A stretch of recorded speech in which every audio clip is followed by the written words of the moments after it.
সেই ইলিশ এই যে এটা 1 কেজি 1600 টাকা কেজি, 1 কেজি ওজন 1600, 1550 বিক্রির রেট, ঠিক আছে।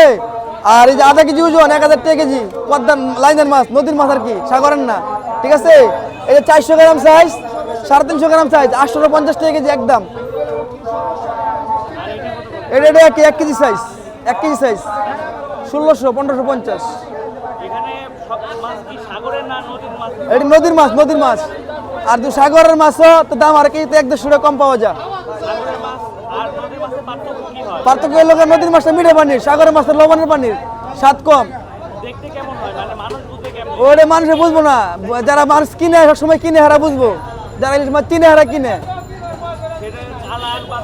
কালার কালার মনে করেন যারা নদীর মাছ এটা গোল টাইপ, ঠিক আছে, গোল হইব, মাছটা মোটা হইব, স্বাস্থ্য হইব। আর যারা সাগরের এটা বেলকা, মানে স্বাস্থ্য না, হিরোইন হিরোইন।